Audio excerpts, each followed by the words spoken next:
situation in Europe continues to take interesting turns, and as you know, there have been several Africans involved in these migration issues. Today, in our crossover to Germany, we focus on the refugee situation there and do a quick update on the Russian politician Alexei Navalny, who we are told is out of coma now. Emmanuel Chase is correspondent with our partners DW. She joins me as usual from Berlin. It's good to have you, Emmanuel. Let's start with Mr. Navalny. What's the latest on him?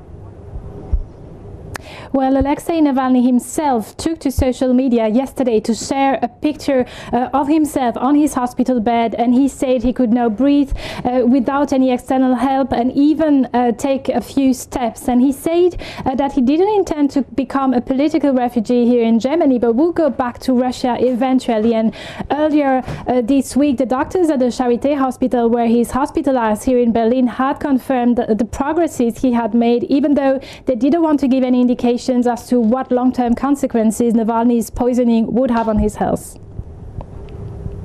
It's still a developing story and we'll keep our eyes on it. But let's shift our attention now to the refugee situation. We know that pressure is mounting on Europe after fire destroyed the Moria refugee camp on the island of Lesbos. How are German authorities handling this migrant situation at large? Well, you might have heard that the German government agreed, like the coalition government agreed to take in more than 1,500 migrants here. But you also have to remember that the issue is really controversial here in Germany. 5 years ago, there was a very defining moment in Germany when Chancellor Angela Merkel said, "Wir schaffen das," we can do this. And by that she meant that Germany would be able to handle the influx of migrants that suddenly came in during the summer of 2015, and Germany took in fact far more migrants than any other EU countries, and as a result German society became quite polarized, very polarized. In fact, we saw the rise of the far right, we saw the rise of racist attacks as well. But we have to remember that 60% of Germans view favorably the arrival of refugees in their country, even with 40% who don't. And some people here in Germany still fear that the country will do more than any other EU member states in terms of welcoming refugees. But all in all, we saw all across Germany people protesting and calling out the German government to do more and to take in more refugees. And despite all that you have said, we know that migration is still a controversial issue in Germany, sometimes even political. Why is that?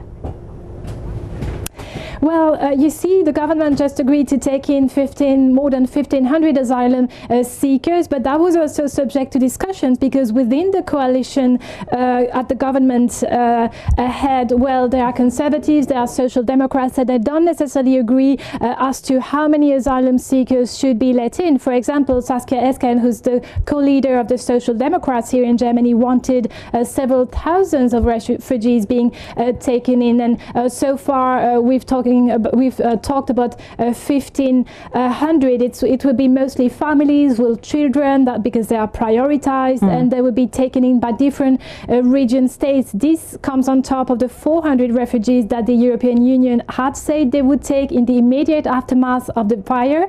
But Greece, for example, asks for more help, since in Moria camp alone we are talking about more than 12,000 asylum seekers stranded there, and that's only one of the Greek islands amongst many where refugees arrive.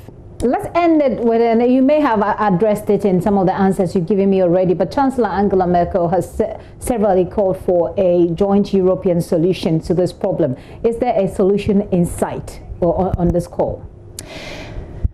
Well, in Brussels, the EU Commission President Ursula von der Leyen confirmed that there would be talks next week about establishing a refugee camp which would be run by Greek authorities and European agencies. EU Council Chief Charles Michel said that the EU must provide a just and a strong and an efficient response to the migration problem. But the opinions here in Europe between member states are divided. You see, for example, Greece or Italy or Spain, which are the first responders, which are the countries where refugees arrive, demanding that other EU states step in and do take in more asylum seekers. And on the other hand, you see countries such as Hungary or Poland who are totally opposed to it. So we're far from a common migration policy, which is much needed at the moment. Emmanuel, thank you so much for that update. Emmanuel Chase is correspondent with our partners, DW, all the way in Berlin. Thank you.